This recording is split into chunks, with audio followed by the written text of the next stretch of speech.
Nous sommes vendredi, c'est la fin de la semaine, mesdames et messieurs, bonsoir.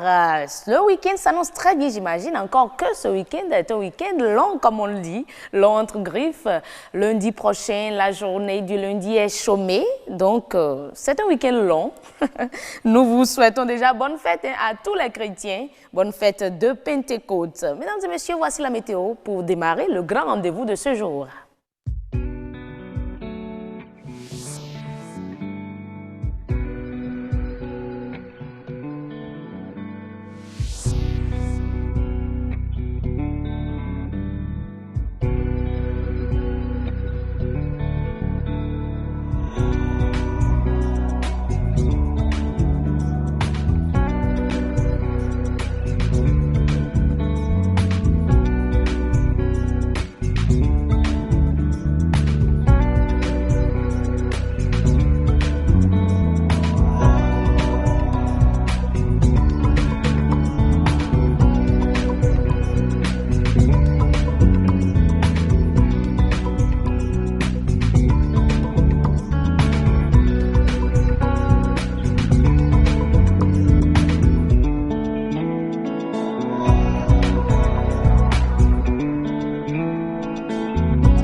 Le grand rendez-vous de ce jour reçoit Zachary Sow. Il est océanographe pour nous parler de la gestion des océans quand le genre s'implique. Il faut dire que demain, 8 juin, le monde entier, notamment les océanographes, célèbre la journée mondiale de l'océan. Et le thème retenu, c'est océan et genre. Nous avons donc sur ce plateau Zachary Sow, océanographe, pour aborder le sujet, la thématique de cette édition avec nous. Ce sera dans Nature et Bien-être. Nous parlons dans Horizon Culture de la promotion et de la valorisation précisément des arts plastiques. Et ce sera avec Hervé Aladaye, il est artiste plasticien. Il va échanger avec nous sur ce sujet. Tout à l'heure avec Jennifer Sativi dans Horizon Culture. Le grand rendez-vous, c'est aussi beauté au pluriel. Et ce soir, on s'intéresse à la pédicure. Voilà. On va parler de la beauté des pieds. Et ça, c'est jusqu'au bout des orteils, va nous dire Fulgencia Rontondi. Elle va recevoir tout à l'heure Waliat Adouni Ligali. Elle est esthéticienne. Nous recevons dans Espère ce soir Kizito Chabi Sika. Il est le directeur général du laboratoire central de la sécurité sanitaire des aliments pour nous parler de cette thématique-là. Aujourd'hui, 7 juin, nous célébrons la première journée de la sécurité sanitaire des aliments. Et le thème retenu, c'est que tout le monde est concerné. Le directeur du laboratoire central de la sécurité sanitaire des aliments sera tout à l'heure sur notre plateau pour nous donner tous les détails liés à cette thématique. Le grand rendez-vous, c'est aussi le journal. Et le journal, cette fois-ci, sera présenté par Estelle Pazou. Estelle, bonsoir. Bonsoir à vous, heureuse d'Anandé. Merci d'être au grand rendez-vous ce soir. C'est un plaisir depuis des années. Depuis des années. Alors, on retient 3 grands sujets ce soir dans le journal, n'est-ce pas? Absolument heureuse, une ville de Cotonou sans sachets plastiques, c'est l'objectif visé par l'ONG Engagement et Action sociale Bénin. Elle descend demain dans la ville pour la débarrasser de ces déchets. À suivre les détails. La sécheresse buccale peut être due à une situation passagère, mais quand elle devient permanente, plusieurs causes peuvent en être la base. Un chirurgien dentiste nous en parle. Et puis, les conditions de production des eaux conditionnées laissent encore à désirer. Les consommer seraient nuisibles à notre santé et les acteurs du sous-secteur interpellent. Et bien évidemment, tous les détails sont à suivre à 19h45. Merci à vous Estelle. On reste coché. Dans environ 40 minutes, oui, on va vous retrouver pour le journal. Mesdames et messieurs, pour ce qui est du grand rendez-vous des grands plateaux, on installe le tout premier, Nature et Bien-être.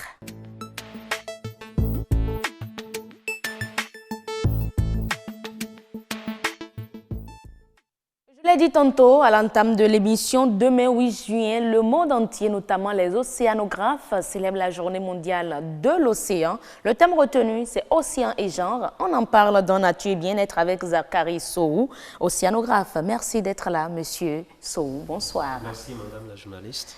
La pleine forme? Oui, merci. Bonne fête. Merci aussi. Par anticipation. Bonne fête à vous aussi. Merci beaucoup. Nous allons aborder le sujet tout à l'heure après avoir suivi ce reportage réalisé par Patrick Adjabodjou sur la protection des océans. Un tour à la plage de Cotonou et vous avez envie d'y rester. La berge maritime est propre et salubre. Plus de déchets solides ni de sachets plastiques. Pour préserver la santé de ces eaux douces, il faut protéger la vie sous-marine. Dans cette grande étendue, vous avez des ressources, en l'occurrence les ressources halieutiques. C'est la grande source de protéines pour l'homme. Et aujourd'hui, notre océan est rempli de déchets, et surtout de déchets plastiques, parce que ces déchets plastiques sont non biodégradables. Si c'était des déchets biodégradables, ça allait se dégrader, mais malheureusement, on va compter jusqu'à 8 millions de tonnes de déchets donc par an qui se jettent dans l'océan. C'est pour vous donner une idée de grandeur. D'ici 2050, si rien n'est fait, il y aura plus de plastique dans l'océan que de poissons. Il est donc impérieux de changer de paradigme, car de la santé de la biosphère dépend la survie de l'océan. Quand je viens à la plage de Fizi-Océan aujourd'hui, j'ai du plaisir et je me dis que notre combat n'est pas vain.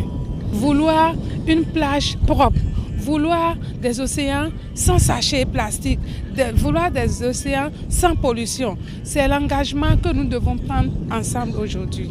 Protéger et maintenir la berge maritime saine, un défi à relever à tout prix pour la protection de l'océan. Les premiers plants de cocotiers mis en terre l'année passée ont subsisté, mais on a eu 40% de taux de mortalité. C'est énorme. Donc c'est pourquoi nous devons passer à la répression, parce qu'on a été obligé de faire un regarnissage donc de l'espace reboisé l'an dernier, avant de continuer sur un nouvel espace cette année. Sur le long des côtes béninoises, l'incivisme règne en maître.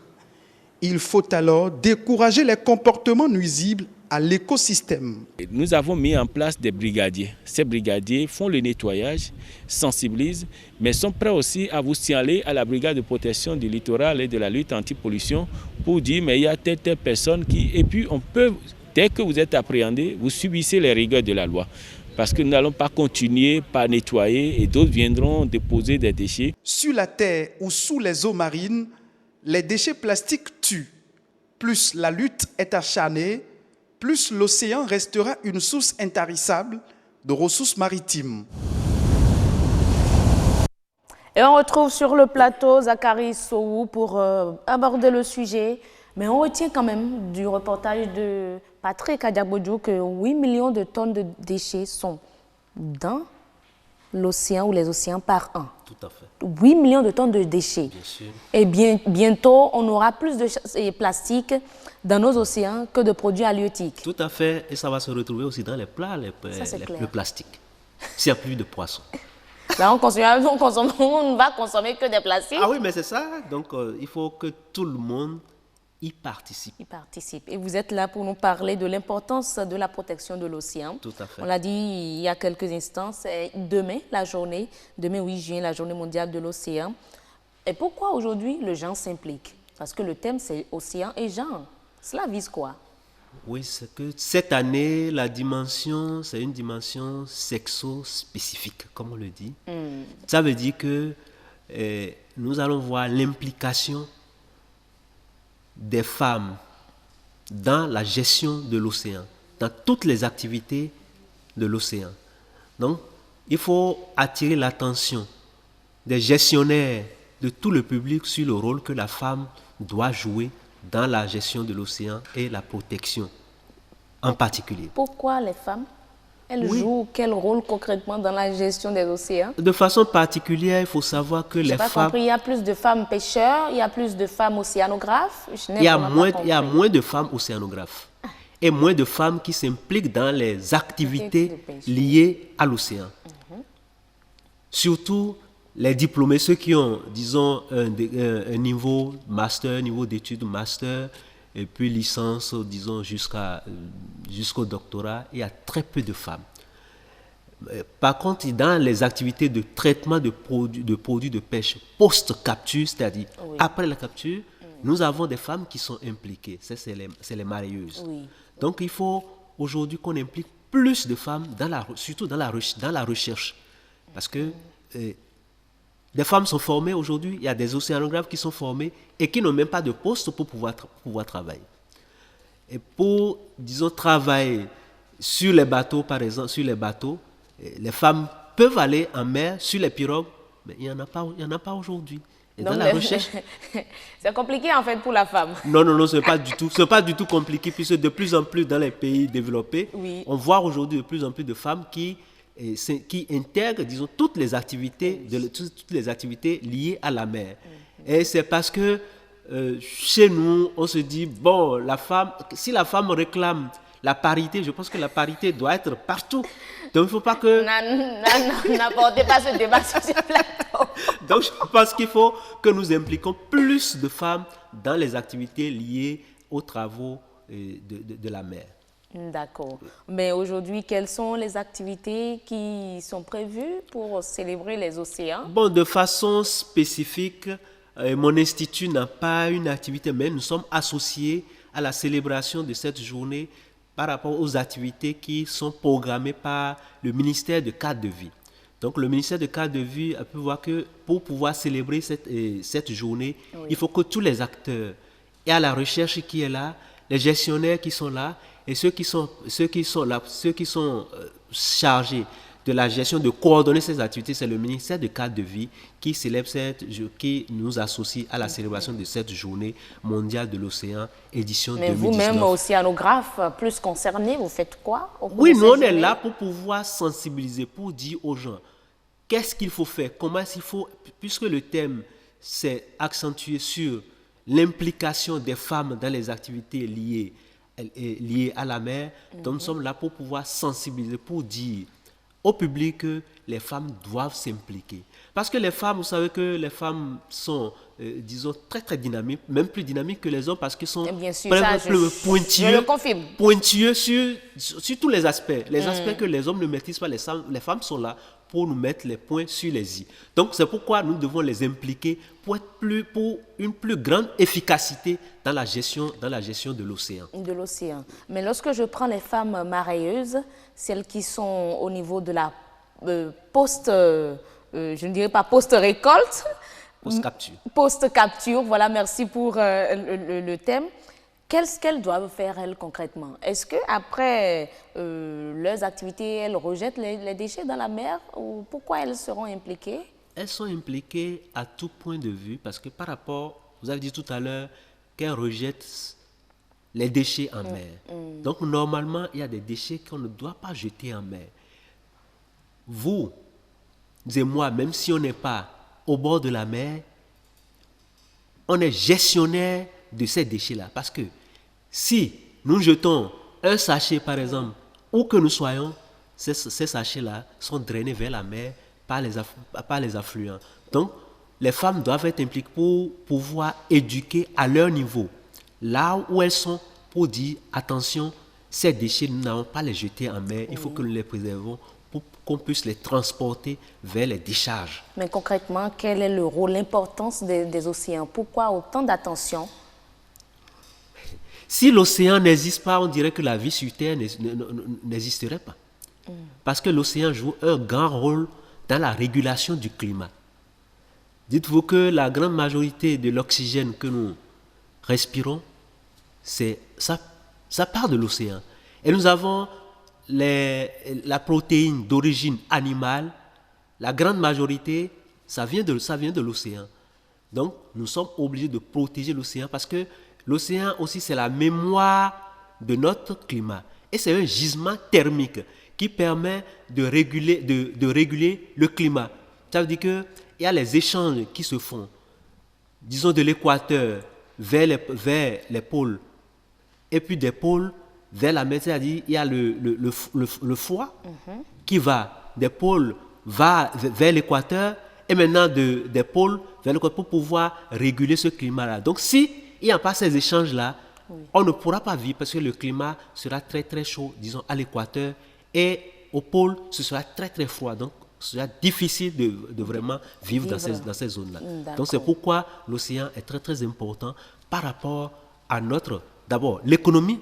Vous savez que la grande majorité des marchandises sont transportées sur les océans. Oui.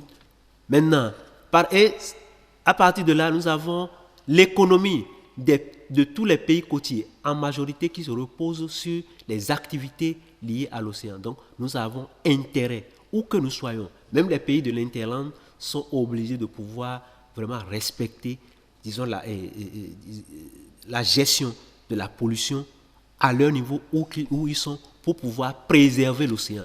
Sinon, si nous avons des problèmes de l'océan, la pollution de l'océan, ça va affecter la santé, ça affecte d'abord les ressources halieutiques, les ressources halieutiques que nous mangeons. Et si la qualité des ressources halieutiques est affectée, ça veut dire que nous-mêmes, on n'est pas en bonne santé. On n'est pas en bonne santé. Donc nous sommes obligés de préserver l'océan des pollutions. Et comment se portent nos ressources marines au Bénin? En général, je vais d'abord dans le monde entier, le stock est en diminution, c'est-à-dire le stock de ressources halieutiques est en diminution, compte tenu des pressions qui sont exercées et des pratiques que nous utilisons pour pouvoir capturer ces ressources-là. Donc, la ressource est en baisse en général. Et maintenant, si nous revenons au Bénin, la ressource a diminué de façon considérable au Bénin et la taille aussi des espèces, ça a diminué. Donc, nous n'avons que des juvéniles. Qu'est-ce qui en est la base, la cause? La cause, c'est d'abord le changement climatique. D'accord. Et par rapport au changement climatique, nous avons la pollution aussi. Parce que si nous avons les déchets, si nous prenons les plastiques que nous jetons en mer, si des poissons vont pondre des œufs sous les plastiques, ça veut dire que ces œufs-là sont affectés. Donc ça va diminuer la production, ça va diminuer le recrue dans la cohorte de poissons que nous avons. Donc du coup, le stock diminue de façon considérable. Oui. Mais aujourd'hui, concrètement, quelle politique mettre en place pour préserver nos ressources marines? D'abord, nous avons au plan national, il y a une politique de gestion de nos pêcheries. Il y a la loi cadre sur la gestion des pêches et de l'aquaculture. Il y a la loi cadre sur l'environnement qui réglemente la pollution. Et la loi cadre sur la pêche, c'est comment il faut pêcher. Donc, ces deux lois, avec les décrets d'application, peuvent déjà servent déjà de base pour pouvoir gérer au mieux nos ressources, pour pouvoir gérer au mieux l'environnement marin et côtier. Mais la problématique serait encore, est-ce que ces lois sont respectées? Comme d'habitude, jamais. Bon, ces lois-là ne sont pas respectées, mais on tente quand même de vraiment sensibiliser la population pour que ces lois soient vraiment respectées. Si nous sommes obligés de respecter, il faut être respectueux de l'environnement. De l'environnement. Oui. Merci à vous, Zachary Sow. Vous êtes océanographe. Avec vous, on a parlé de la journée mondiale de nos océans. Tout à fait. Le thème retenu, océan et genre. Oui. Vous nous avez expliqué un peu pourquoi le genre s'implique aujourd'hui. Merci, bonne soirée à vous. Merci, madame. Alors, mesdames et messieurs, après donc le premier plateau, restez avec moi, monsieur Sow, pour recevoir le deuxième invité. Il s'agit de Hervé Aladaye. C'est un artiste plasticien. Il sera reçu tout à l'heure dans Horizon Culture avec Jennifer Sativi.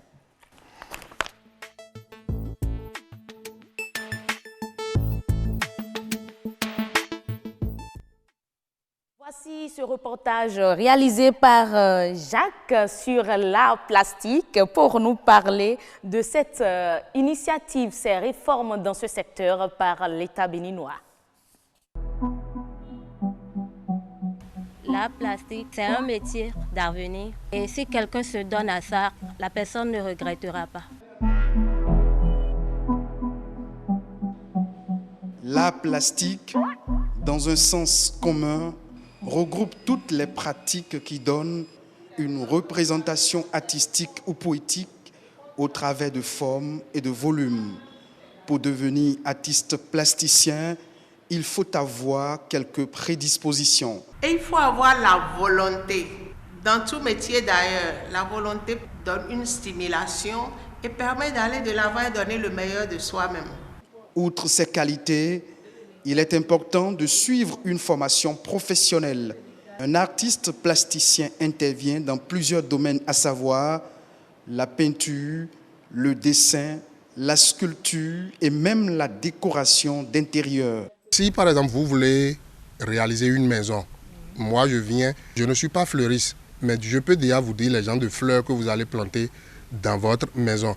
Je peux vous dire le genre de salon que vous allez poser compte tenu de votre surface que vous avez. Je peux vous dire aussi les couleurs qu'il faut. On a appris tout ça. Comme dans tout métier, les artistes plasticiens rencontrent quelques difficultés liées à l'approvisionnement en matières premières. Mais le métier nourrit son homme. La plastique au Bénin connaît des hauts et des bas. La plastique, le salaire n'est pas fixe. Vous pouvez avoir la possibilité de gagner par mois 3 millions ou plus. Et aussi, il y a des mois que vous ne gagnez rien par mois. Mais lorsque vous savez et prendre vos dispositions ou prévoir ou planifier votre vie, il faut admettre que c'est parfois difficile lorsqu'on est à ses débuts et on n'a pas encore une stabilité pour pouvoir prendre l'art comme support. L'art plastique, comme tout art, appelle talent et créativité. Mais il faut un travail professionnel et bien orienté pour conquérir les marchés aussi bien nationaux qu'internationaux.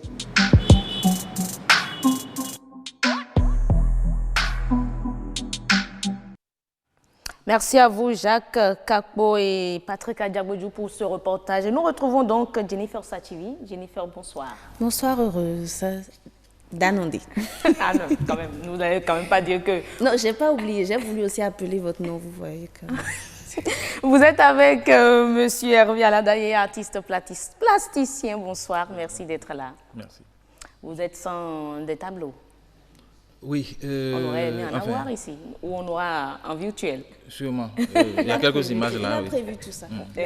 D'accord. Alors, on parle de l'art plastique. Le Bénin revoit sa politique de promotion. Très bien, c'est cela. Comme vous le savez, c'est un secteur qui, pendant longtemps, n'a pas été très promu, très mis en lumière. Donc, il y a une décision du ministère en charge de la culture pour mieux valoriser le secteur des arts plastiques. Donc, c'est pour en parler que nous sommes avec Monsieur Hervé Aladaye. Bonsoir. Bonsoir. Comment appréciez-vous cette initiative des autorités administratives en ce qui concerne le domaine des arts plastiques? Je pense que vous allez vous faire enregistrer, c'est cela? Oui, je crois qu'il y a un travail qui se fait déjà au niveau du ministère aujourd'hui. D'accord. Je crois que ça tombe à point nommé parce que le secteur était laissé comme ça, sans assistance véritable. Je crois que cette initiative du gouvernement aujourd'hui n'est que louable. D'accord. Oui, c'est ça. Vous allez vous faire enregistrer, mais est-ce que ça va se limiter à ça? Est-ce qu'ils vous ont approché pour recenser vos difficultés? C'est sûr qu'il y a un travail qui s'est déjà fait parce que déjà dans les années précédentes, il y a eu souvent des échanges, il y a eu souvent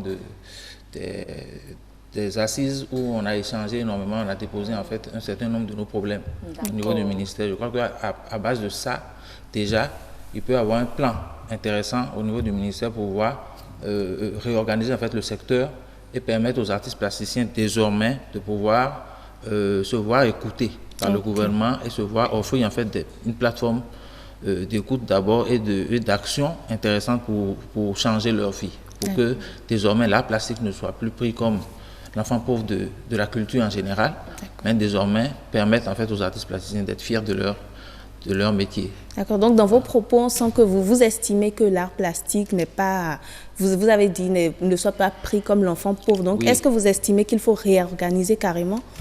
Réorganiser carrément, je crois que quand même il y a un travail qui les années précédentes a été déjà fait. il faut en fait donner plus de valeur en fait à l'art plastique, permettre aux artistes de mieux vivre de leur œuvre et de pouvoir les organiser, les orienter de manière à ce qu'ils puissent vraiment profiter. C'est qu'en fait, lorsqu'on observe l'art plastique au Bénin, on sent que l'autorité délaisse le secteur, alors que dans d'autres pays, il y a une attention particulière qui est portée sur le travail de ces artistes-là. Et donc, c'est donc très important que l'autorité organise le secteur afin de permettre à la culture béninoise en fait d'exploser et de se révéler en fait au monde comme fait le gouvernement aujourd'hui. D'accord. À partir des difficultés que vous observez déjà, qu'est-ce que vous pensez qui pourrait être fait concrètement? Bon, les difficultés, c'est en fait que la plupart du temps, l'artiste vit mal de son art. Il vit mal parce qu'il n'a pas de marché d'écoulement. D'accord. Il y a beaucoup de ces artistes plasticiens qui disent pourtant que ça paie beaucoup. Par exemple, le reportage qu'on a suivi et bien d'autres. Oui, il y en a quelques-uns comme ça qui sortent de la mêlée. Mais pour la sœur, le salaire n'est pas fixe. Non, le salaire n'est pas fixe, c'est ça qui montre. Elle a bien démontré. Le salaire n'est pas fixe parce qu'il y a certains artistes qui sont moins bien payés que d'autres. D'autres qui, du fait de leur travail, de la qualité de leur œuvre, du fait qu'ils ont rencontré leur public, finalement, arrivent à mieux vendre leur œuvre, c'est-à-dire plus cher. D'autres vendent ça vraiment au moins à un coût beaucoup moindre. Okay. Ce qui ne leur permet pas donc de vivre décemment.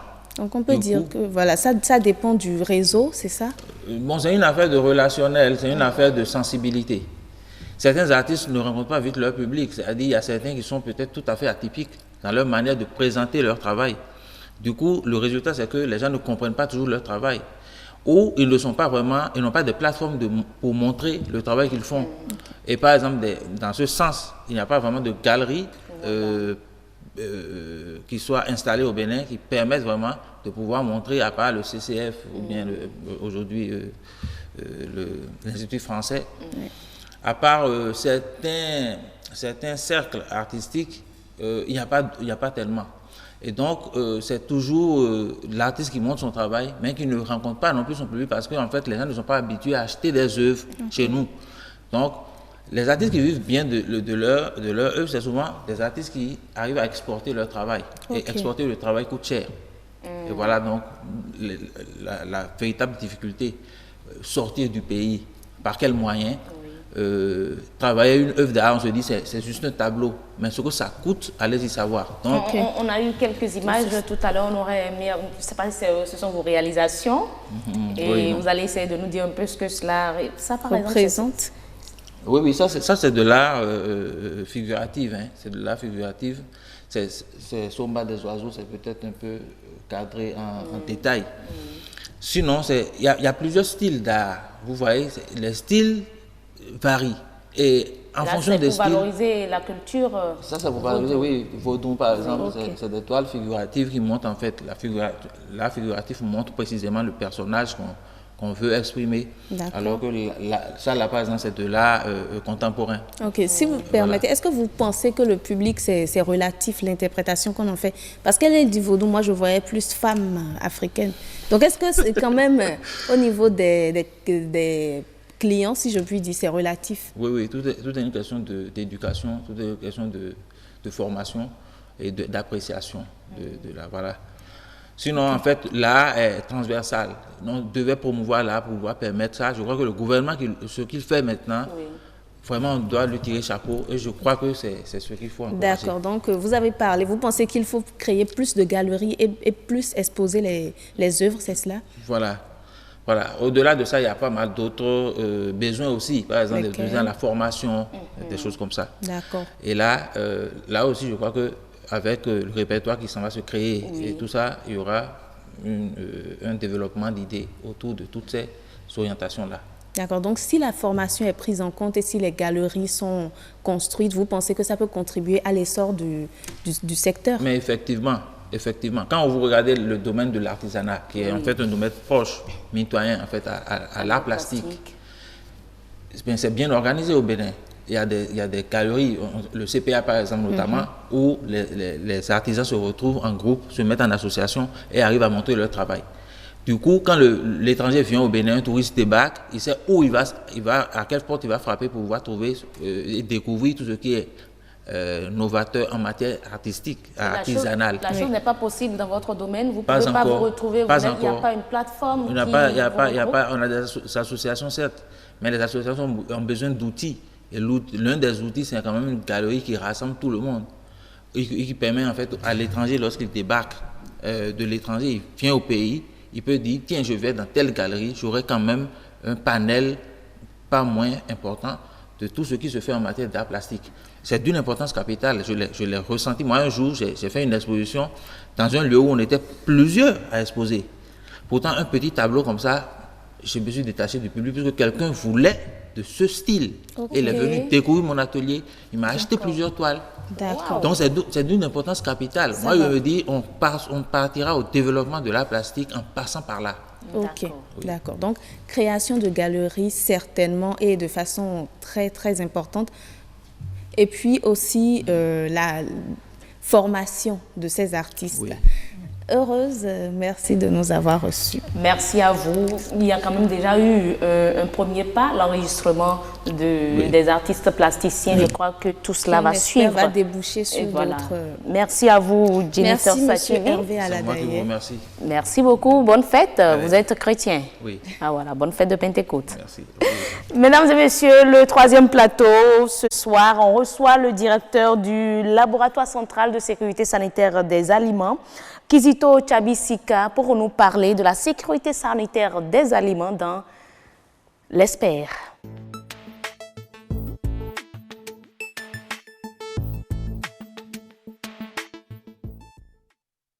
Et voilà, nous sommes avec Kizito Tchabisika. Monsieur le directeur, bonsoir. Bonjour. Comment vous portez-vous? Je vais bien. D'accord. Alors, on parle de la sécurité sanitaire des aliments. Oui. Le monde célèbre la première journée, ce jour, de la sécurité sanitaire des aliments. Oui.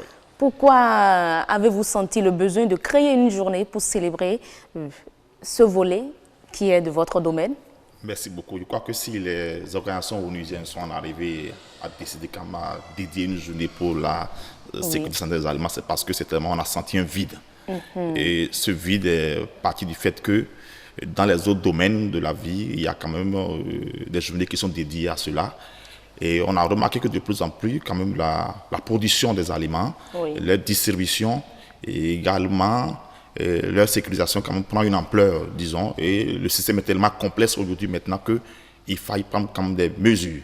Et au-delà des mesures, on se rend compte également que les statistiques ont démontré que de plus en plus chaque année, le nombre de personnes qui tombent malades après avoir mangé des aliments, après avoir ingurgité des aliments, ce nombre quand même s'élève de plus en plus. Et il est quand même important qu'on puisse sensibiliser l'ensemble des acteurs de la chaîne, disons, qui va de la production jusqu'au consommateur. Jusqu'au consommateur. Voilà. Et je suis là sur le site de l'OMS où il nous est dit que chaque année, près d'une personne sur 10 dans le monde, 600 millions, 600 millions de personnes tombent malades. Exactement. Et 420 000 d'entre elles meurent après avoir ingéré de la nourriture contaminée par des bactéries, des virus, des parasites ou encore des substances chimiques. Ça veut dire que là, ce secteur est d'une importance vraiment capitale. Bien sûr, l'aliment, exactement. Vous voyez, on respire, on mange également chaque jour. Et on dit que tout ce que nous mangeons, quand même, nous expose à un type donné de contaminants. Et ça peut être des contaminants biologiques, comme on l'a dit tout à l'heure, ça peut être chimique, comme ça peut être physique. Alors, quand il s'agit des virus, comme les virus ou des bactéries, l'effet est immédiat. Mais quand il s'agit des contaminants chimiques, à moins que vous soyez quand même exposé à une contamination aiguë, c'est en ce moment qu'on sent tout de suite, dès la contamination, dès la prise d'une quantité très forte, on sent tous les effets immédiats. Mais dans le reste des cas, c'est des effets cumulatifs. On accumule pendant de longues années. C'est peut-être au soir de sa vie maintenant qu'on ne peut pas déclencher un type de cancer donné. C'est ça qui fait que des fois, il est plus compliqué de savoir, de faire une relation entre ce que nous mangeons et les maladies que nous développons. C'est ça exactement la complexité du fait. D'abord, il est d'abord plus facile, disons, au fait de faire la corrélation. Et de plus, maintenant, il est encore plus compliqué au fait de quantifier, exactement, de voir que c'est telle quantité que nous avons mangé, ça qui a causé telle maladie. Et tout ça qui a quand même amené la communauté internationale à dire, bon, dédions quand même une journée à ça pour commencer par sensibiliser les acteurs. Aujourd'hui, maintenant, il y a des acteurs, au fait, qui relèvent, au fait, dont la responsabilité quand même relève de la sécurité alimentaire, mais qui s'ignorent. Exactement. Vous parlez de qui, par exemple? Je prends par exemple celui qui produit. Et il ignore des fois qu'il a un rôle à jouer dans la sécurité sanitaire des aliments. Celui qui, après il y a quelqu'un qui transforme.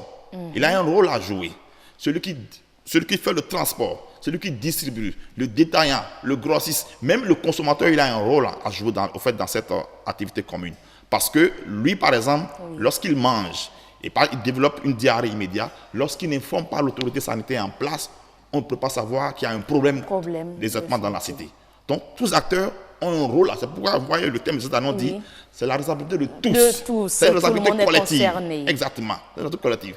Mais c'est l'État qui a le dernier mot à jouer. C'est lui qui met en place, disons, tout ce qu'il faut comme infrastructure afin de pouvoir assurer la sécurité des consommateurs qui sont au niveau local, même au niveau international. Vous avez dit que l'État a le dernier rôle, le grand rôle d'ailleurs. Le grand Mais rôle. Je dirais que c'est un aspect très lésé dans notre pays, je peux peut-être oser le dire. Oui. Alors que si je comprends vos propos, rien que s'attaquer à ce secteur, vérifier la qualité, la sécurité des aliments déjà de la ferme jusqu'à l'assiette peut vraiment réduire des problèmes de santé, réduire les coûts injectés dans le secteur santé. Alors, quand je dis l'État, au fait, l'État, au-delà de la chaîne des intervenants, il y a des parties prenantes qui chacune a une responsabilité donnée afin d'assurer la sécurité des aliments. J'ai parlé des producteurs, des transformateurs, de ceux qui assurent le transforme, de ceux qui font l'emballage, de ceux qui distribuent, que ce soit détaillant ou grossiste. Chacun d'eux a un rôle à jouer afin d'assurer au finish, au consommateur, une sécurité de l'aliment. L'État, il est là pour mettre en place l'infrastructure, les réglementations techniques nécessaires pour que chacun d'eux puisse jouer son rôle et au finish aussi faire des contrôles sporadiques de temps en temps. Pour que, alors, quand on dit l'État a un rôle à jouer, en fait, ce rôle est très adéquat. Alors, ça dépend de la complexité de chaque pays. Par exemple... Non, parlons du Bénin, ce qui nous concerne. Exactement. Alors, on va partir du plus grand au plus petit. D'accord. Par exemple, le Bénin ne mettra pas en place les moyens que les États-Unis mettront en place pour faire la sécurité alimentaire chez eux. La taille de la population, la superficie du pays est très grande, donc les moyens là-bas seront plus développés et plus complexes. Donc, ça veut dire que c'est des moyens, on dit adéquats, adaptés à la circonstance. Au niveau du Bénin, on ne peut pas dire que c'est lésé, ce n'est pas du tout lésé. L'autorité publique a mis en place des infrastructures. On ne voit pas en fait. Bien sûr, au fait, c'est pas ça. On agit, peut-être que vous ne le voyez pas nos actions, on agit à travers des outils qui nous permettent de faire de la collecte. On collecte les aliments régulièrement, on les soumet à des analyses, on enregistre des informations afin de pouvoir avoir une tendance. Et lorsque nous collectons, nous faisons des analyses, nous avons des chiffres, nous avons s'il y a des actions à prendre dans l'immédiat. Il y a des autorités qui sont chargées de prendre des actions en immédiat. Il y a ce qu'on appelle les niveaux d'action. Parce que lorsqu'on fait une analyse au laboratoire, et qu'on trouve un chiffre, un résultat d'analyse, que vous faites ce que nous appelons habituellement résultat d'analyse, si ce chiffre est au-dessus des valeurs normatives placées, par exemple, pour un contaminant, on doit informer une autorité en place pour dire, attention, on a eu un résultat qui est au-dessus des valeurs normatives fixées pour un contaminant donné biologique, chimique ou physique ou pas. L'autorité décide de prendre peut-être des mesures de gestion, on appelle des mesures de gestion du risque. Dès cet instant, il y a un risque immédiat et lui prend des mesures de gestion du risque. Ces mesures peuvent passer, ça peut varier, ça dépend de l'ampleur de la situation. Il prend des mesures pour gérer le risque immédiat. Donc, il y a des actions qui se font dans le silence que peut-être vous ne voyez pas. C'est ça qui fait aujourd'hui maintenant qu'on distribue des aliments, mais vous ne savez pas que dans l'ombre, il y a un contrôle qui se fait. Un genre de scanning qui se fait à travers tout ce que nous distribuons sur la place publique. Alors, c'est des outils qu'on appelle vulgairement les plans de contrôle et de surveillance des aliments. Lorsqu'on veut contrôler, il y a un plan annuel qu'on définit qui permet de définir, de savoir à peu près au niveau du Bénin, les endroits où il faut aller collecter. Alors, ce plan ne peut pas couvrir tous les aliments que nous consommons. Et je peux vous dire ici, les aliments? Je peux vous dire ici qu'aucun pays ne fait un plan de surveillance et de contrôle qui prend en compte tous les aliments. Alors, on dédie souvent un plan de contrôle et de surveillance en tenant compte des informations. Par exemple, si vous avez un plan précédent l'année dernière, vous avez eu des tendances, ou peut-être que depuis 2 ans, 3 ans, dans une catégorie donnée d'aliments et de contaminants, vous ne trouvez rien.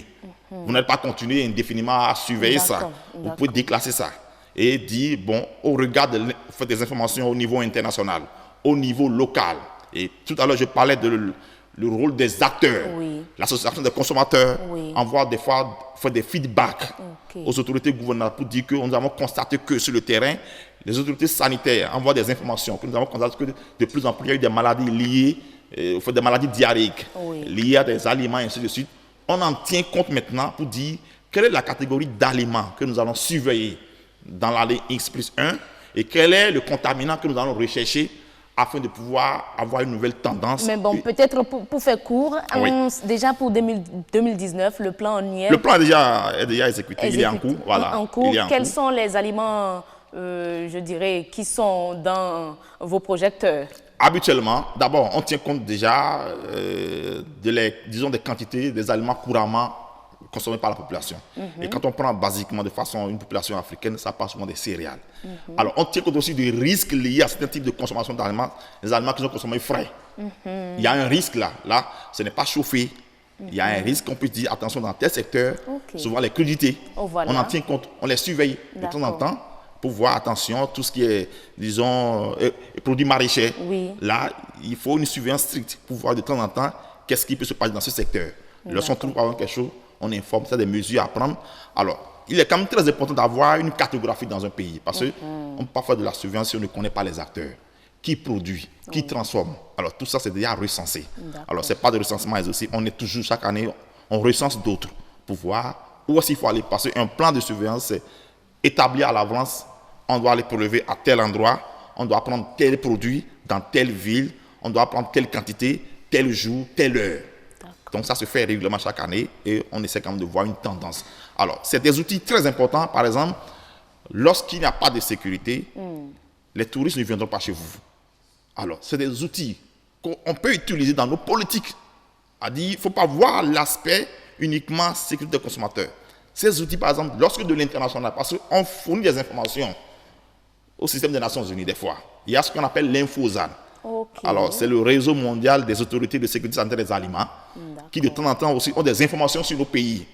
Et lorsqu'on fournit, c'est des sortes de garanties.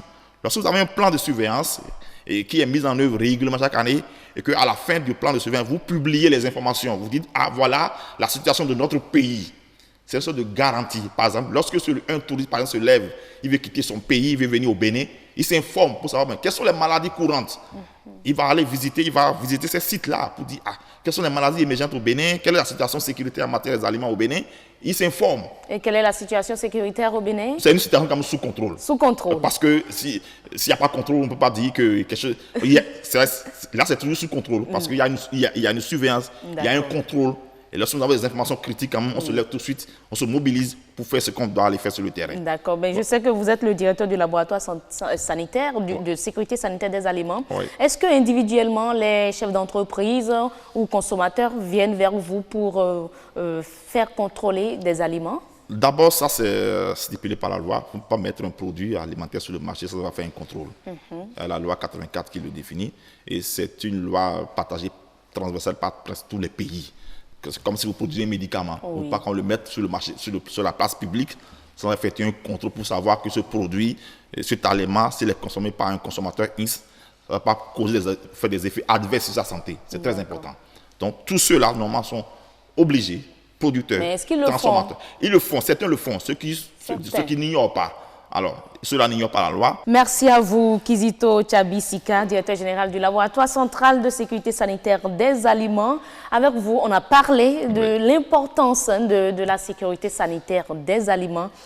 Une première journée, ce 7 juin, pour célébrer ce secteur dont vous êtes quand même un maillon très important au Bénin. Merci quand même pour tout ce que vous faites, même si ce n'est pas il n'y a pas assez de communication autour. On est rassuré, vous avez dit que la situation est sous contrôle. On mange quand même un peu quand même bien sain dans notre pays. C'est la meilleure quand même façon de faire de la sécurité, de ne pas faire trop de bruit. Et vous faites un contrôle. Alors, il y a quand même les... Bon, on ne va pas relancer le débat. C'est vrai qu'en 15 minutes, on ne pourrait pas aborder le sujet. On communique quand même beaucoup de choses. D'accord, merci beaucoup. Merci, à très bientôt. On retient quand même qu'il y a beaucoup plus les crudités, les produits maraîchers qui sont sous projecteur au niveau du laboratoire central de sécurité sanitaire des aliments. Alors, chers maraîchers, essayez de faire ce qui est vraiment nécessaire pour notre santé à nous, consommateurs. Alors, on va retourner l'antenne, mesdames et messieurs. Il est 19h45. Estelle dit, il y a quoi? Il est l'heure. Oui, je sais. Je vous retourne l'antenne, Estelle. Il est 19h45. Présentez-nous le journal. On suit.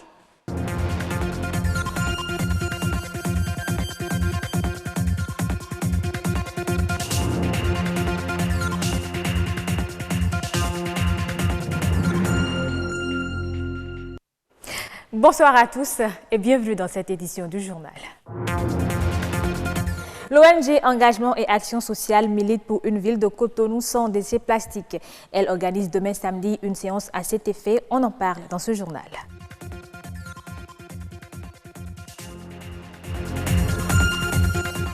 Plusieurs étapes peuvent être à la base de la sécheresse buccale, mais quand elle est permanente, elle peut être le signe d'un problème de santé. Un chirurgien dentiste nous donne plus de précisions.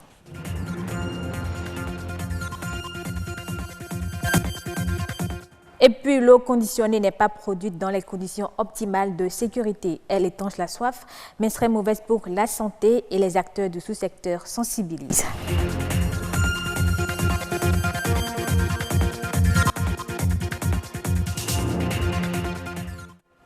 Rendre le cadre de vie sain et sans sachets plastiques, c'est le défi que veut relever l'ONG Engagement et Action Sociale EAS Bénin. Elle a donc initié pour demain, samedi, une séance pour débarrasser la ville de ses ordures plastiques. Plus de détails dans ce reportage de Baudelaire Cantilé et François Azissou. Sachez réélouer, c'est le slogan de l'ONG Engagement et Action Sociale. Elle exprime sa lutte implacable contre les sachets plastiques. Maintenir un environnement propre et sain est le défi que compte relever cette ONG à travers son projet Eco-Running, une activité sportive et écologique qui s'organise en différé dans le cadre de la célébration de la Journée mondiale de l'environnement.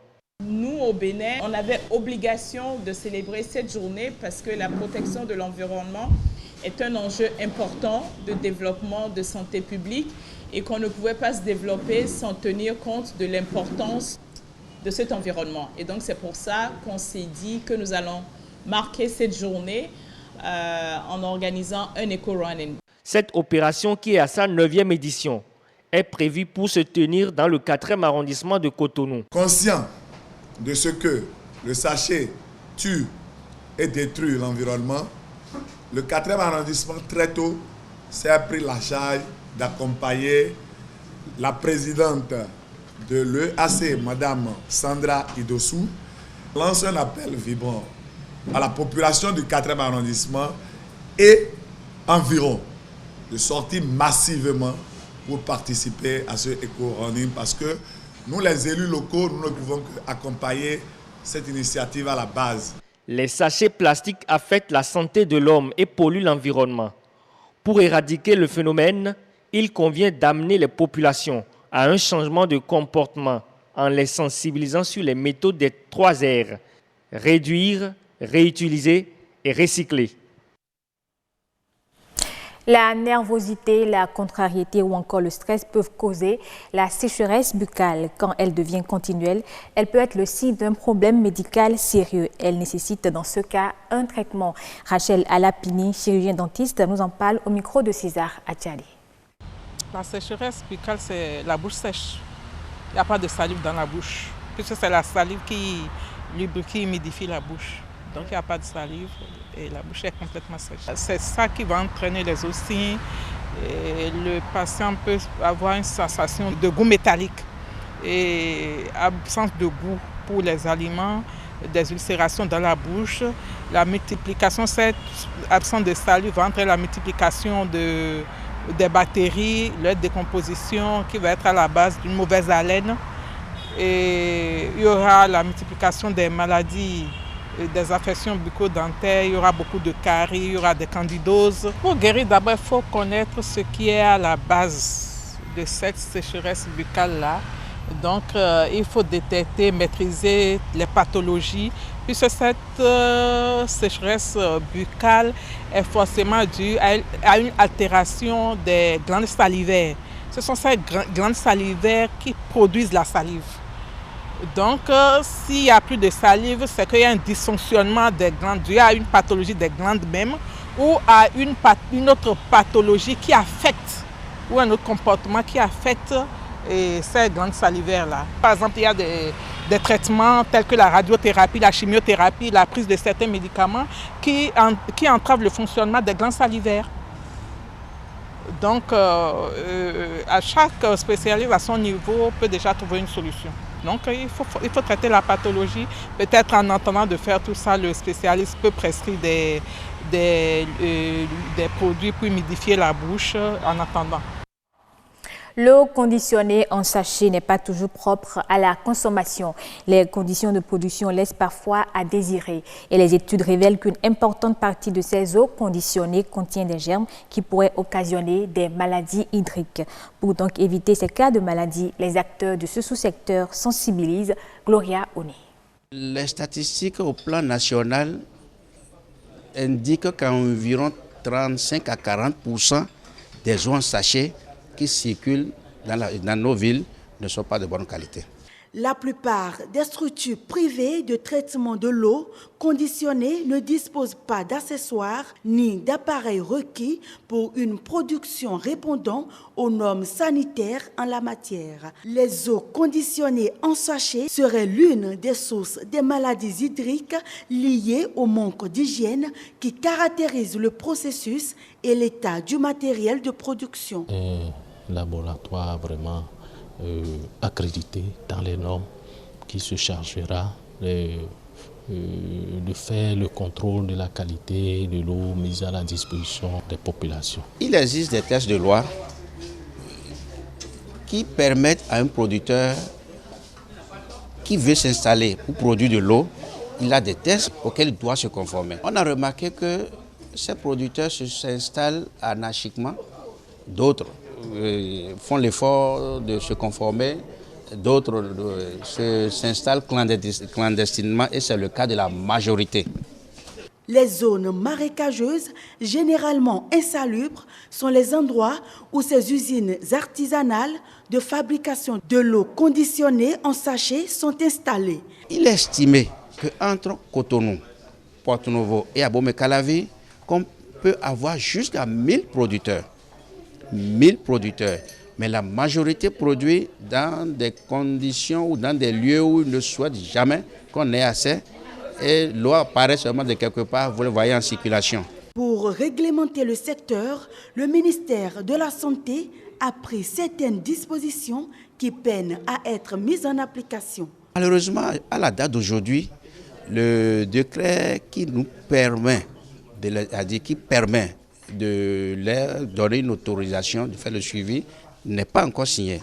C'est dans le circuit administratif. Dans la mise en œuvre de ces outils, nous avons remarqué qu'il y a des goulots d'étranglement, que nous avons décidé alors qu'il serait bon qu'on allège la tâche afin que celui qui veut prendre les dispositions pour de l'eau de bonne qualité puisse le faire et n'ait pas cette difficulté. Il apparaît alors que les conditions de production des eaux conditionnées en sachet sont décriées. Les acteurs du domaine y travaillent d'ailleurs en vue d'améliorer la qualité de l'eau destinée à la consommation. Hors du Bénin, le Kenya a levé l'interdiction des importations de produits à base de volaille depuis l'Ouganda, en vigueur depuis janvier 2017. La suspension de cette mesure instaurée en raison du déclenchement d'une grippe aviaire fait suite aux négociations bilatérales entre les dirigeants des deux pays voisins. Les discussions ont permis au Kenya de s'assurer des dispositions sanitaires prises par les autorités ougandaises pour lutter contre l'influenza aviaire. Les exportations kenyanes de viande de bœuf vers l'Ouganda pourront aussi reprendre. Une première depuis 1997. Au Zimbabwe, l'Office de commercialisation des céréales lance un appel d'offres pour acquérir 750 000 tonnes de maïs sur le marché mondial. Cette opération d'achat, qui sera la plus importante depuis la saison 2016-2017, résulte des mauvaises perspectives de production de maïs pour la saison 2019-2020. La récolte devrait plonger de 54% en raison de la sécheresse et des dommages liés au cyclone Idai ayant frappé le pays en mars dernier. Et c'est la fin de ce journal. Merci de l'avoir suivi.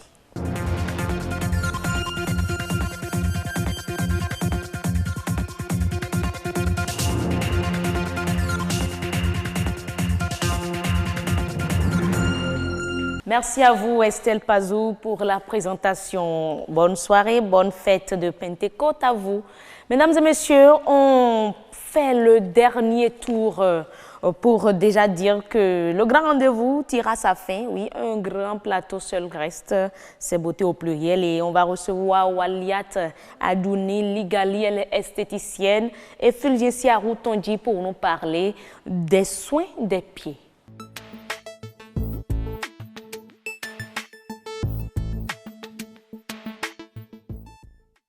Alors, je viens de le dire, et mesdames et messieurs, on s'intéresse à la pédicure aujourd'hui, oui, la beauté jusqu'aux orteils, nous dira tout à l'heure Fulgensia Runtondi, mais d'abord, voici son commentaire sur image.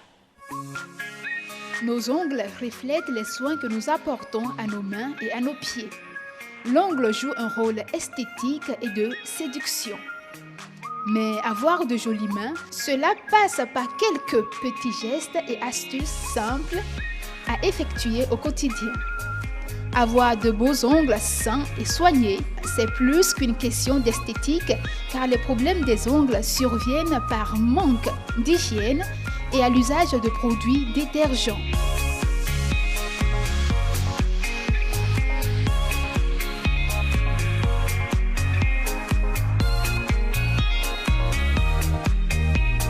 Plusieurs personnes n'apportent pas à leurs mains et pieds les soins qu'ils méritent. Et pourtant, chacune de ces parties du corps est malmenée au quotidien et nécessite une certaine attention particulière. Les pieds ont eux aussi besoin d'une mise en beauté, mais ils sont souvent oubliés. Il faut prendre son temps et les chouchouter. Il est donc important de prendre soin des orteils au même titre que les ongles, les cheveux et tout le corps.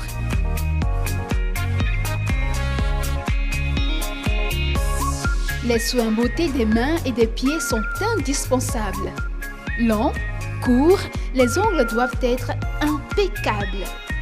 La manucure et la pédicure constituent des atouts séduction à ne pas négliger. Ces techniques permettent de sublimer les mains et les pieds. Car être élégant, c'est jusqu'au bout des ongles.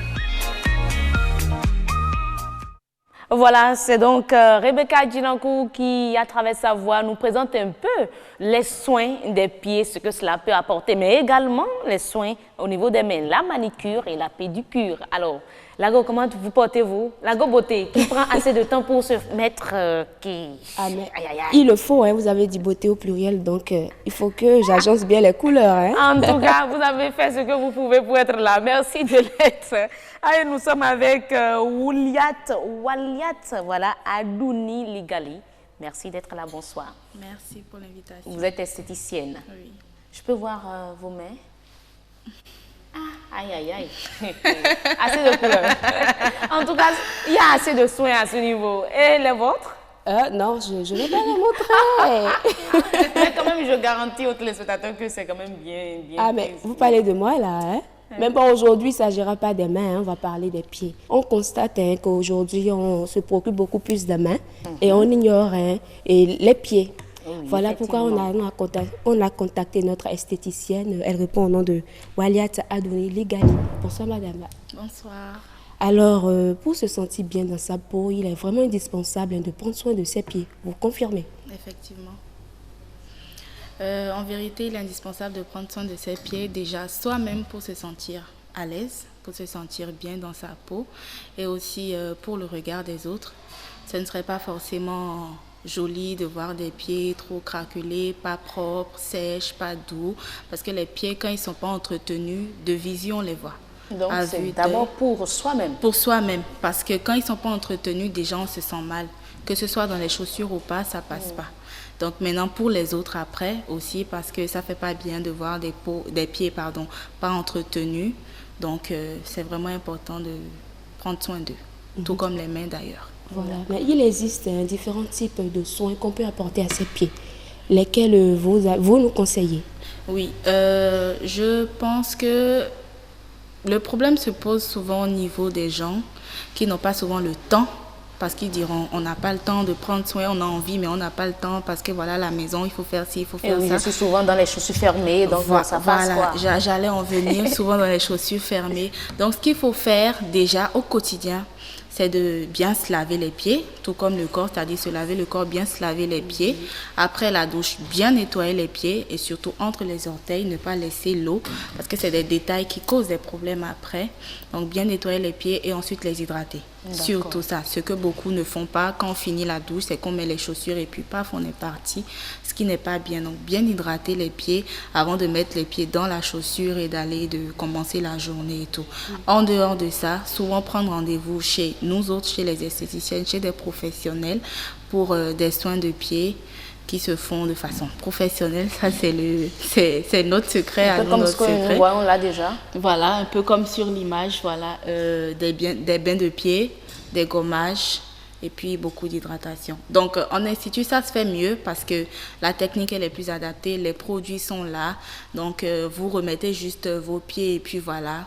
Tout est bon. Et bien à la maison, qu'est-ce qu'il faut faire pour le nettoyage des pieds? À la maison, c'est comme je l'ai dit tantôt, on ne va pas demander à tout le monde de faire des gommages de pieds ou de faire des bains de pieds à la maison. C'est pas évident. Sur 10 personnes, on va trouver peut-être 3 qui le feront parce que comme je l'ai dit, pour le visage que tout le monde voit déjà, c'est rare. Voilà, c'est rare. C'est surtout ça, c'est rare. Donc pour les pieds, ça va être encore plus difficile. C'est pour ça que j'ai demandé de bien les laver. Après, bien les nettoyer et surtout bien les hydrater. Maintenant, souvent par moment, aller dans un institut pour le nettoyage général comme il se doit. Et puisque la beauté va jusqu'aux orteils, à quelle fréquence faut-il faire le nettoyage des pieds? Minimum 1 fois par mois, sinon 2 fois. 2 fois par mois? Oui, toutes les 2 semaines. Pour ceux qui peuvent. Mais en même temps, on est toujours béni. Les gens diront, oh non, moi je peux pas, c'est beaucoup et tout et tout. C'est pour ça que j'ai dit minimum 1 fois par mois. 1 fois par mois, c'est pour les paresseux, quoi. Mais sinon, toutes les 2 semaines, ça va. Toutes les 2 semaines. Et qu'en est-il de ces personnes-là qui emprisonnent tout le temps les pieds dans les chaussures? Est-ce que c'est pas un facteur dégradant pour les pieds? C'est un facteur très dégradant, je dirais.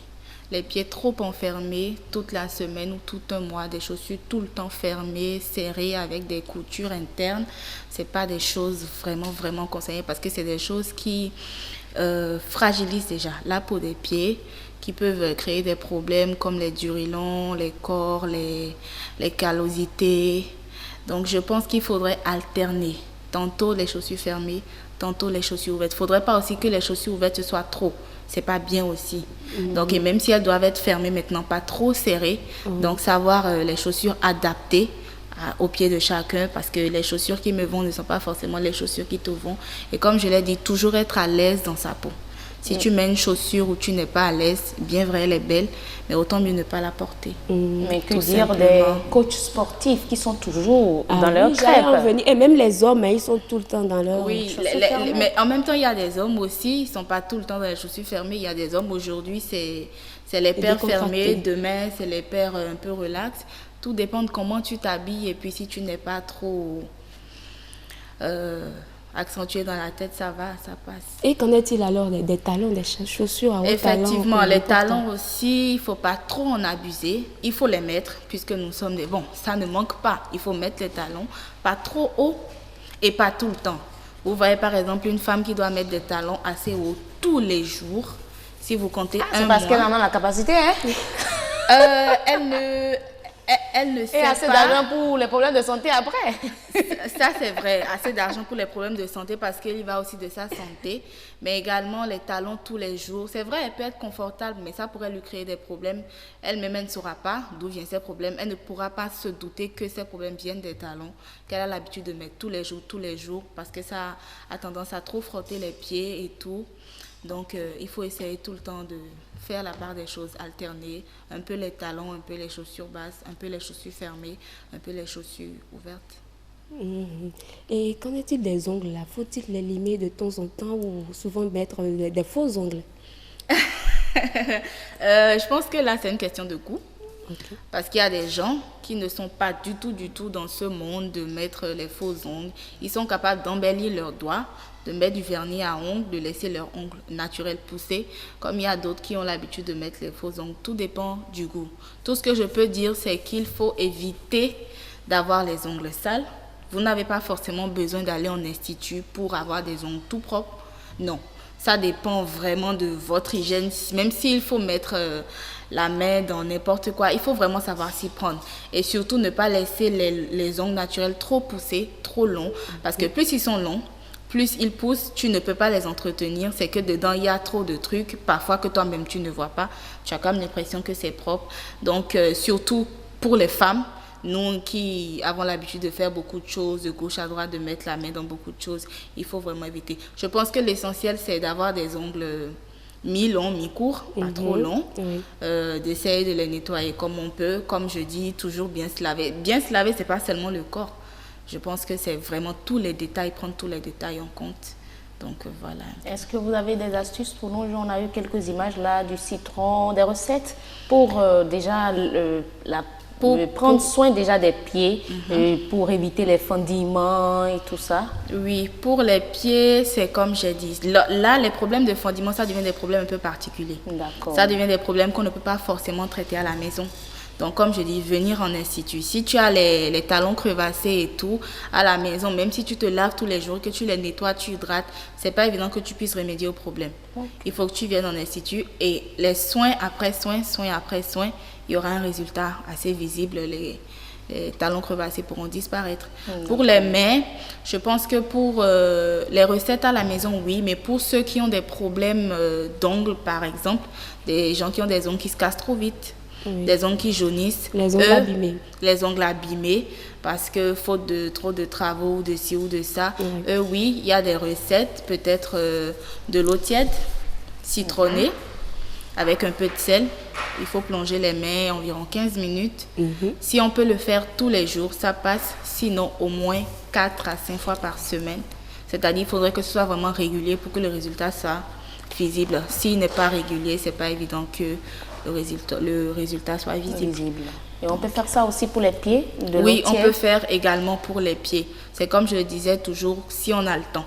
Parce que c'est beaucoup plus le problème. Mais ça prévient les crevasses? Oui, ça prévient les crevasses, ça nettoie, ça adoucit la peau, etc. Alors, donnez-nous des astuces. Comment faire pour éviter d'avoir les ongles abîmés? Comme je l'ai dit, déjà, c'est vrai, on aime beaucoup mettre les faux ongles, c'est beau, tout le monde le fait, mais il ne faut pas en abuser. Pas tout le temps. Je pense que c'est comme on dit, l'abus de toute chose nuit. Il ne faut pas en abuser, il faut mettre les faux ongles, il faut rendre ses doigts beaux, mais il faut essayer de ne pas abuser, il ne faut pas exagérer. Oui, c'est vrai, tu mets les ongles peut-être toute cette semaine ou pendant tout un mois. Après, tu laisses un peu les ongles respirer. Ça va leur permettre de mieux se développer. Et puis après, tu peux reprendre. Comme j'ai dit, même avec les travaux, éviter aussi c'est vrai, on ne peut pas tout éviter, mais les travaux vraiment trop durs qui peuvent vraiment abîmer de façon exagérée les ongles, il faut les éviter. Et si possible, lorsque les travaux sont vraiment durs et qu'on n'a pas le choix, mettre des gants par exemple à la cuisine ou pour faire le ménage, ça pourrait aussi permettre de protéger les ongles pour éviter qu'ils soient très vite abîmés et maintenant chercher à les corriger et tout. Ok, merci beaucoup Madame Waliat. Merci à vous pour l'invitation. Heureuse, on comprend que la beauté, ce n'est pas seulement physique, c'est jusqu'aux orteils. Eh oui, donc il faut prendre de nos pieds. Orteils, en fait. Il faut aussi prendre soin de nos pieds. Effectivement, oui, c'est vraiment capital. Il ne faut pas attendre aussi les entretiens, les séances d'entretien d'embauche pour... Parce qu'on sait que beaucoup le font. Ça fait partie des premières fois qu'on prend réellement soin de soi dans tous les détails. C'est important. C'est vraiment important pour soi-même et puis bon, pour les autres. Pour les aussi. autres, mais pour soi-même d'abord. Soi-même d'abord. Ça, c'est très important. D'accord. Merci beaucoup, merci. Philogencia, merci la beauté Heureuse. de BB24. Merci également à vous, Waliat Adouni Ligali. Vous êtes esthéticienne. Vous avez mis à notre disposition gratuitement votre expertise. Les téléspectateurs passent par ma voix pour vous remercier. Merci à vous pour l'invitation, c'est un plaisir. Le plaisir est partagé. Et voilà, mesdames et messieurs, les grands plateaux s'achèvent ici. On va à présent recevoir Adonis Bon, oui, qui titille de l'autre côté, ma chef d'édition. On va le retrouver tout à l'heure dans ActuWeb.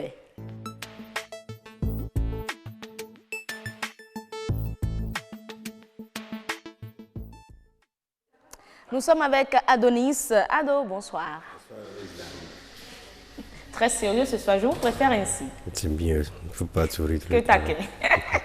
Alors, on a trois grandes informations. La première qui, moi, m'étonne déjà, plus de 600 tonnes de coton brûlé à Niki. Oui, hier, il y a eu, on peut dire, un drame. Près de 600 tonnes de coton. C'est la radio Sotidira de Niki qui a révélé cette information. 600 tonnes de coton, plus, il peut y en avoir plus. Le feu serait parti d'un camion transportant, d'une camionnette transportant le coton, qui avait son gaz d'échappement, il y a eu une flamme, Et le vent, n'arrangeant pas la situation, a fait que le feu s'est embrasé et s'est déporté sur les autres cotons qui étaient en attente de déchargement. Il y a aussi une préoccupation. Il n'y avait pas d'eau à l'usine de Niki pour pouvoir éteindre ce feu. Aïe. Oui. Donc, c'était les agents de sécurité. Les agents de sécurité, les sapeurs-pompiers sont étaient restés là, impuissants. Même les sapeurs-pompiers. Ils étaient impuissants. Mais bon, il y a eu un renfort qui est venu de Parakou qui a permis de limiter les dégâts. Depuis Parakou? Oui, mais avec le Parakou, quand ils sont venus, ils avaient aussi une limite avec l'eau, ce qui fait que... Voilà. Pendant qu'il pleuvait ici, sérieusement à Cotonou. Ouais. Alors, l'autre information, Google va afficher les offres d'emploi directement depuis le moteur de recherche. Eh bien, c'est une bonne nouvelle pour les chercheurs d'emploi. Oui. Le moteur de recherche va lancer d'abord en France cette fonctionnalité qui agrège directement sur sa page de résultats les offres d'emploi issues de différentes plateformes. Il suffira juste de mettre peut-être le poste ou bien que vous voulez et en même temps, il va vous afficher les différentes offres. Pour le moment, comme c'est en France, les offres, pour le moment, okay. Les offres seront ici des différentes plateformes proposant des emplois comme Pôle emploi, Monster Hill et autres, avec lesquels Google a noué des partenariats. Okay. En fait, Google a réalisé une promesse aux internautes qui était de les éviter de décortiquer au quotidien les annonces de différentes plateformes. Donc, lui réunit tout en une seule fois. Mais si vous voulez postuler, vous êtes obligé d'aller sur la plateforme.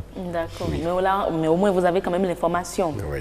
Voilà, c'est une bonne nouvelle pour nos chômeurs et nos sous-employés. Franchement. Alors, un malware présent, vous êtes revenu encore avec vos affaires là, sur votre smartphone depuis sa vente. Ah bon, un autre présent dans 245 applications. Oui, la première chose, c'est le malware Triada qui est déjà préinstallé sur une poignée de téléphone, de smartphone, avant même la sortie d'usine. C'est Google qui l'a révélé dans un nouveau rapport. D'après l'enquête de la firme, le Trojan a été installé par des développeurs tiers à l'insu des constructeurs. Ce malware, en activité depuis 2016, n'affichait que des publicités intempestives sur votre téléphone. C'est ça. Ok. D'autres appareils ont été potentiellement aussi par la suite infectés par Triada en partenariat avec les Mac.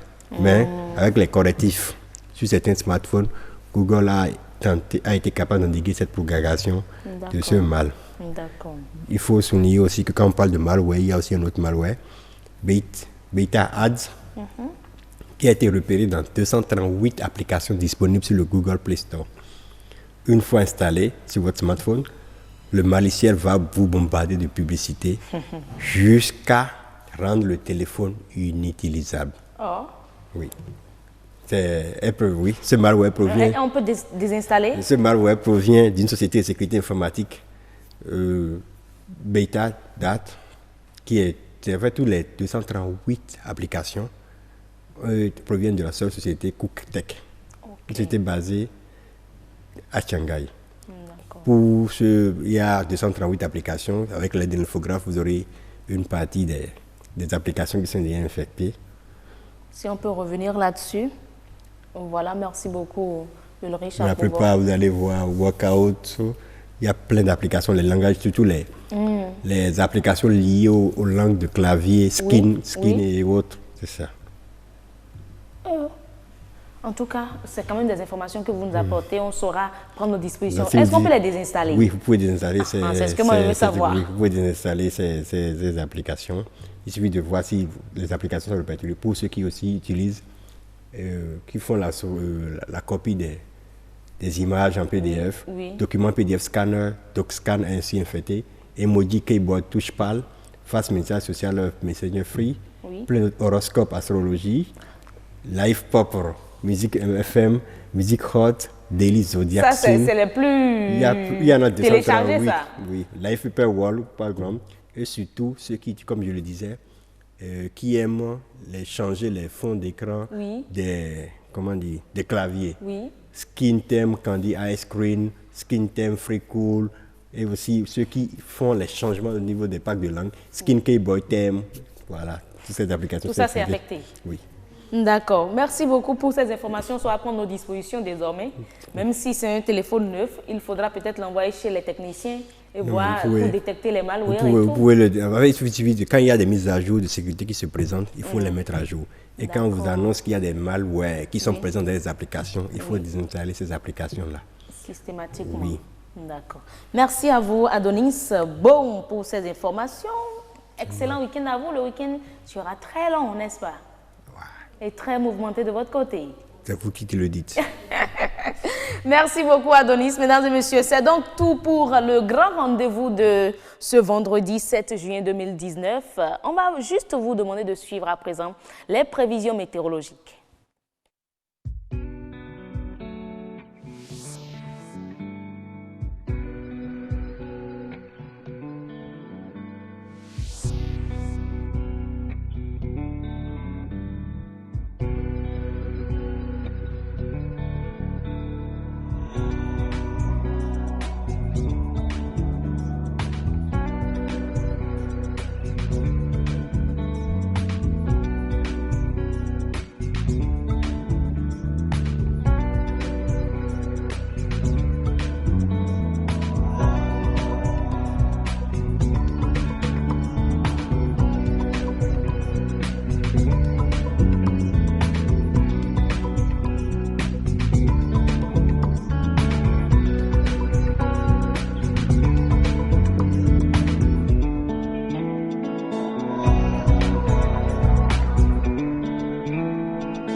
Une fois encore, nous remercions tous ceux qui nous ont suivis depuis le monde entier. Oui, on ne va pas faire de particularité ce soir. On vous remercie pour l'attention tout au long de cette semaine, depuis lundi jusqu'à ce soir. Vous êtes restés scotchés. On vous remercie. Lundi prochain, une autre équipe sera en votre compagnie pour d'autres informations, des informations liées à votre développement personnel et au développement de la nation. Mais on vous souhaite par anticipation surtout bonne fête de Pentecôte. Bonne fête et bon week-end, un week-end très long, excellent week-end à vous. D'ici là, portez-vous très bien.